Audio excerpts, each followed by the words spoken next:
खरं तर सावजी हे जे रेस्टॉरंट आहे आमच्या विदर्भामध्ये या ठिकाणी 3-4 पिढ्यापासून असे रेस्टॉरंट सुरू आहे. सावजी ही अशी मसाल्याची आणि बनवण्याची पद्धती आहे ज्यातनं प्रत्येकाला असं वाटतं विदर्भात गेल्यावर की सावजीचं जेवण जेवलंच पाहिजे. इतकी लोकप्रियता आहे. त्याचे मसाले तसे आहेत, ते मसाले इतर कोणी बनवत नाही.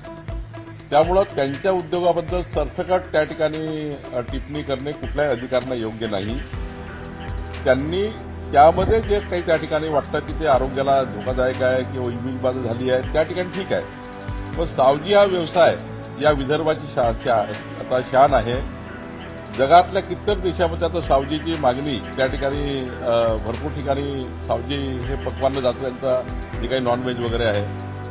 मला असं वाटतं की त्या बिझनेसबद्दल काही बोलू नये. खरं तर सावजी हे जे रेस्टॉरंट आहे आमच्या विदर्भामध्ये या ठिकाणी 3-4 पिढ्यापासून असे रेस्टॉरंट सुरू आहे. सावजी ही अशी मसाल्याची आणि बनवण्याची पद्धती आहे ज्यातनं प्रत्येकाला असं वाटतं विदर्भात गेल्यावर की सावजीचं जेवण जेवलंच पाहिजे. इतकी लोकप्रियता आहे. त्याचे मसाले तसे आहेत, ते मसाले इतर कोणी बनवत नाही. त्यामुळं त्यांच्या उद्योगाबद्दल सरसकट त्या ठिकाणी टिप्पणी करणे कुठल्याही अधिकाऱ्यांना योग्य नाही. त्यांनी त्यामध्ये जे काही त्या ठिकाणी वाटतं की ते आरोग्याला धोकादायक आहे किंवा इमेजबाजी झाली आहे त्या ठिकाणी ठीक आहे. पण सावजी हा व्यवसाय या विदर्भाची आता शान आहे. जगातल्या कित्येक देशामध्ये आता सावजीची मागणी त्या ठिकाणी भरपूर ठिकाणी सावजी हे पक्वान्न जातं त्यांचा जे काही नॉनव्हेज वगैरे आहे. मला असं वाटतं की त्या बिझनेसबद्दल काही बोलू नये. त्यांच्या बिझनेसला बडीचा बकरा बनू नये. तो अत्यंत त्या ठिकाणी हजारो परिवारांना त्यांच्या घरामध्ये घरगुती जेवण बनवणारा, घरातलं जेवण त्या ठिकाणी रेस्टॉरंटमधून आणून त्या ठिकाणी मग त्याचे ग्राहकांना देणारा हा मोठा व्यवसाय आहे. व्यवसाय बंद होईल अशी कुठलीही स्टेटमेंट कुठल्याही अधिकाऱ्यांनी करू नये. विजय वडेट्टीवारांनी आरोप केला की शेतकऱ्यांच्या जमिनी ज्या आहेत ते बळकावल्या जातात आणि अदानीला दिले जातात. अदानी मोदी बोलले अदानी चाले असे त्यांनी. ते विजय वडेट्टीवारला काही ना काही दिवसभरात लाईन पाहिजे म्हणून ते बोलतात. त्याने स्पेसिफिक प्रकरण जर माझ्याकडे दिलं की तुम्ही अडाणीला जमीन का दिली तर आपण त्याचं स्पेसिफिक उत्तर देऊ शकतो. असं सरसकट अडाणीला जमीन दिली, याला जमीन दिली, सांगा कुठली जमीन दिली, ती कशाकरता दिली, डेव्हलपमेंट ऑफ महाराष्ट्राचं काही डेव्हलपमेंट थांबलं होतं का किंवा डेव्हलपमेंट करायला दिली आहे, कशाकरता दिली, कुठल्या जमिनीबद्दल बोलता जरा व्यवस्थित बोलला तर सांगता येईल. साहेब मनोज जरांगे हे एकनाथ शिंदेंनाही आज बोलतायत, फडणवीसांनाही मी वारंवार सांगितलं, आपल्याला वारंवार सांगतोय, सरकारलाच तुम्हाला मी वारंवार सांगतोय की मनोज जरांगे पाटील कोणाबद्दल काय बोलले त्यांना विचारा. मी तर हे म्हणेल माझ्याबद्दल बोलले तर मी त्यांचं प्रत्युत्तर देण्याचा काही प्रयत्न करणार नाही. कारण मी फक्त तुम्हाला वस्तुस्थिती मांडण्याचा प्रयत्न केला आहे. ही वस्तुस्थिती आहे की जात पडताळणीला कुणीही फोन करता येत नाही. मी सल्ला देण्याचा मोठा माणूस नाही आणि त्यामुळे मी सल्लाही देणार नाही. एकनाथ शिंदे यांच्या लाडक्या बहीण योजनेमुळे भाजप सत्तेत आली आणि भाजप विरोधकांना संपवण्यापेक्षा आता मित्र पक्षाला संपवते, असं त्यांना करू नये असं रवींद्र धंगेकर म्हणतात. हा मी तुम्हाला सांगतो ना, काही लोकांना अशी बोलायची सवय लागली आहे. काही लोकांना मीडियामध्ये सकाळपासून लाईन पाहिजे असतात, काही लोकांना मीडियाची विंडो पाहिजे असते. त्यामुळं आपल्याला विंडो पाहिजे असते, त्यांनाही विंडो पाहिजे असते, वाटेल ते बोलतात. आमचा पक्ष हा मित्र पक्षांना सोबत घेऊन काम करणारा ह्या देशातला एकमेव पक्ष आहे. अटलजीच्या कार्यकाळ बघा, आम्ही 21-22 पक्षाचं सरकार चालवलं. त्यानंतर मोदीचं सरकार एनडीएमध्ये चाललं गेलं, म्हणजे 15 वर्ष झाले एनडीए सुरू आहे. आणि महाराष्ट्रात तर बघा 35 वर्ष आम्ही शिवसेना भाजपा युती या ठिकाणी चालवलेली आहे. आता एकनाथ शिंदे आणि सुनेत्रा पवारजी सोबत आम्ही काम करतोय. आम्ही कधीही मित्रपक्षाला कुठलंही त्या ठिकाणी त्यांना कमी करण्याचं काम करणार नाही.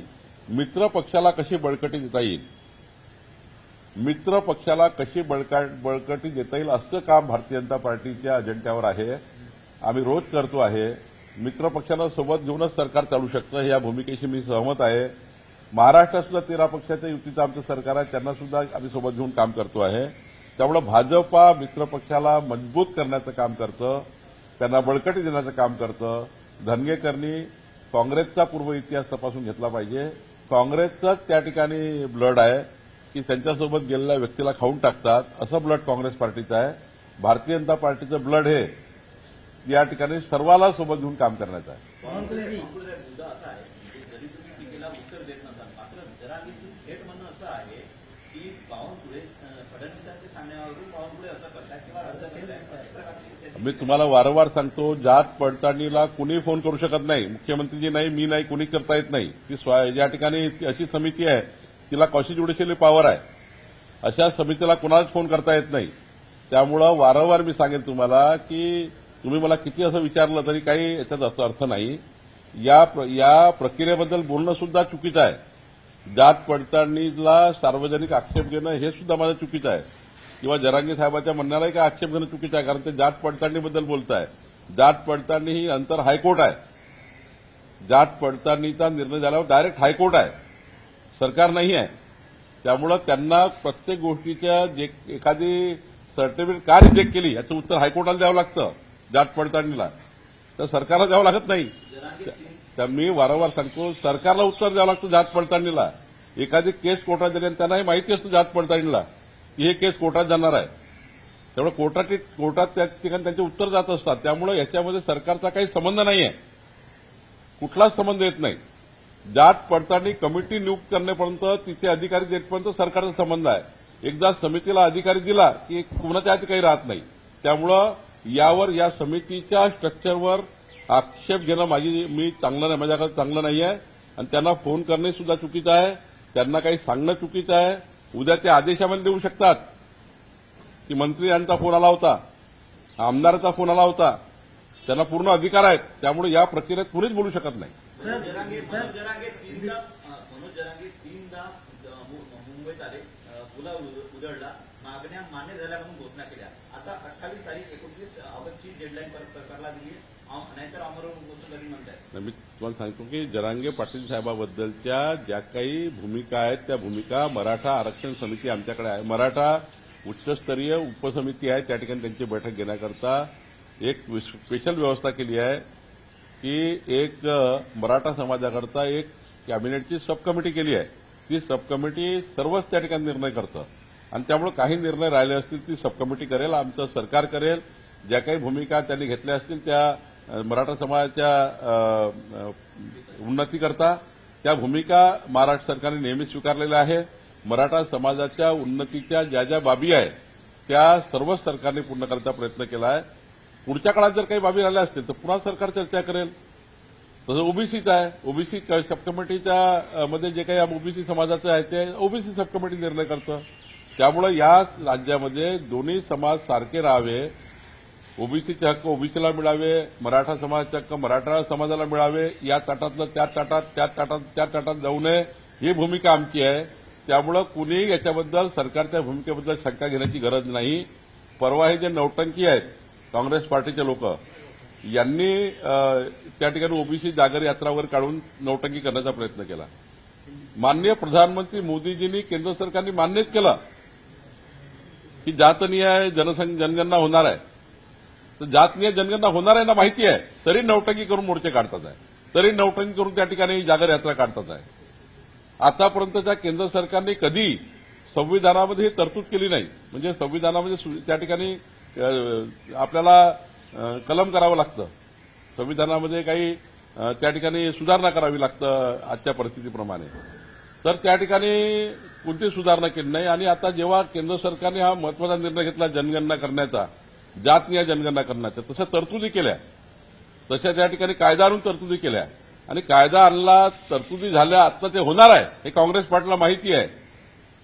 तरी त्या ठिकाणी आपल्याला या ठिकाणी क्रेडिट घेण्याकरता आणि चुकीच्या पद्धतीने मोर्चे काढून ओबीसी समाजाचे माथे भडकवण्याचं काम कांग्रेस पार्टी करता है. सर, वन विभाग की 1100 से ज्यादा करोड़ की जो जमीन है, एकड़ जमीन जो है वो प्राइवेट सेक्टर को दिया जा रहा है, ऐसा आरोप. आज महत्वपूर्ण फैसला हमारी सरकार,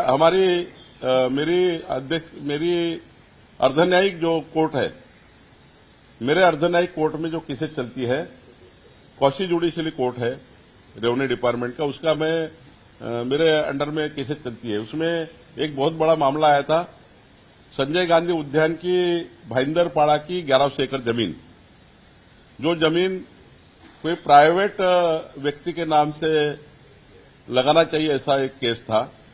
बीच में फॉरेस्ट डिपार्टमेंट इस केस में आया नहीं था, उनको पार्टी नहीं बनाई गई थी।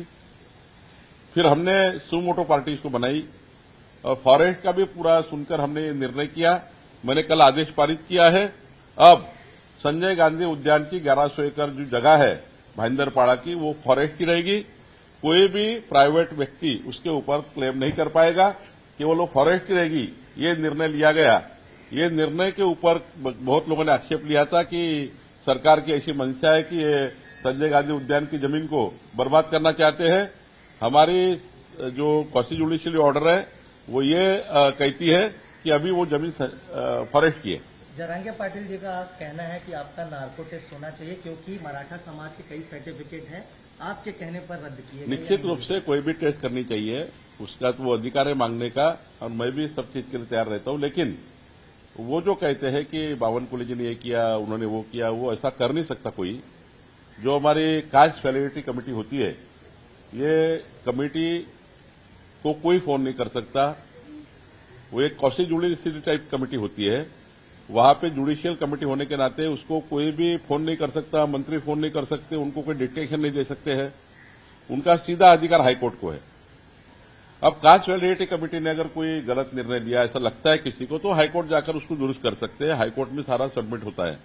तो मुझे लगता है कि ये जब सरकार के अंडर में नहीं है, सरकार का हस्तक्षेप ही नहीं है ये सब चीजों में, उसके बावजूद भी अगर आरोप लगाया तो उनको आखिर उनको भी समझता है सब चीजें। तो मुझे लगता है आरोप प्रत्यारोप कोई मंत्री के ऊपर करके कोई फायदा नहीं है। कोई भी मंत्री कास्ट वैलिडिटी कमेटी को फोन नहीं कर सकते, उनका अधिकार नहीं, और वो सुन भी नहीं सकते हैं। उनको ये मालूम है कास्ट वैलिडिटी कमेटी को, हमने अगर गलत निर्णय लिया तो हाईकोर्ट चैलेंज हो जाएगा, और हाईकोर्ट में कल पूछताछ हो गई तो जांच वैलिडिटी कमेटी के ऊपर, वो कास्ट वैलिडिटी कमेटी के ऊपर स्ट्रक्चर पास हो सकते हैं, उनके ऊपर हाईकोर्ट वहां पर कार्रवाई कर सकते हैं। ये सारा वो उसमें प्रावधान है। तो मुझे लगता है किसी मंत्री को, किसी व्यक्ति को कास्ट वैलिडिटी में दखल अंदाजी करने का अधिकार नहीं है। जाति जनगणना को लेकर के कांग्रेस हमेशा से विरोध में रही है, और यही कांग्रेस आज सुनेत्रा पवार जी को गुड़िया के नाम पे कहती है। कांग्रेस पार्टी अपना अस्तित्व बचाना चाहती है। ऑलरेडी केंद्र सरकार और मोदी जी ने ओबीसी की कास्ट वाइज जनगणना को मान्यता दी है, जो कि कांग्रेस ने कभी स्वतंत्रता के बाद नहीं किया था। उनकी कई सरकारें बनी इस देश में, कई दिन से मांगती कि कास्ट वाइज सेंसस करिए, लेकिन कांग्रेस ने कभी नहीं किया। उनकी सरकारों में कभी ये मांग कई बार उठी नहीं किया, उन्होंने ओबीसी पे अन्याय किया। जब हमारी सरकार ने ओबीसी का कास्ट वाइज सेंसस चालू किया है, तो अब वो उसका क्रेडिट लेने के लिए कांग्रेस पार्टी कुछ मोर्चा वोर्चा निकालती है, कुछ रैली निकालती है। झूठे हैं ये लोग, कांग्रेस पार्टी के लोग। ऑलरेडी मोदी जी ने प्रावधान किया है, हमारी सरकार ने ऑलरेडी काम किया है, तो ये इसका क्रेडिट लेने के लिए कर रहे हैं। रह गई बात हमारे सुनेत्रा भाभी जी को, जिस प्रकार से उन्होंने कहा है, कांग्रेस पार्टी की हमेशा की ये ब्लड उनका खराब है। इनके ब्लड में महिला के विरोधी इनकी पार्टी का संविधान है। इनके पार्टी में कभी बहनों को उन्होंने अच्छा नहीं देखा। उन्होंने बहनों के ऊपर कई बार हमारी जो भी महिलाओं के बारे में निर्णय होते उनको उन्होंने क्रिटिसाइज किया। उन्होंने महिला आरक्षण बिल पे महिलाओं को क्रिटिसाइज किया। उन्होंने पंचायत के आरक्षण के टाइम पे ऐसे क्रिटिसाइज किया। जब सरकारें लाड़की बहन जब निर्णय हुआ था, वो टाइम उन्होंने हाईकोर्ट में पिटीशन डाली ये योजना के खिलाफ। अब महिला शेतकरी बिल हमने जो लाया, उसके ऊपर कांग्रेस पार्टी ने आक्षेप व्यक्त किया। कांग्रेस पार्टी हर बार महिला विरोधी गतिविधियों में काम करती है, और सुनेत्रा भाभी जी को जो उन्होंने कहा वो नीच और संस्कार में नहीं बैठते ऐसे शब्द कहा है। हमारे महाराष्ट्र के संस्कार संस्कृति बहनों को सम्मान देने वाली है, और सुनेत्रा दीदी का उन्होंने अपमान किया है, उनको हम नहीं छोड़ेंगे। राष्ट्रवादी कांग्रेस पार्टी, बीजेपी, सारे अलायंस ये बात का निषेध करते हैं। हमारी दीदी सुनेत्रा जी पवार, इनके ऊपर कोई आक्षेपारी अगर कोई कहेगा, उनको हम नहीं छोड़ेंगे। निश्चित रूप से ये बात की हम निंदा करते हैं, और उसके ऊपर कड़ी कार्रवाई की भी हम मांग करेंगे।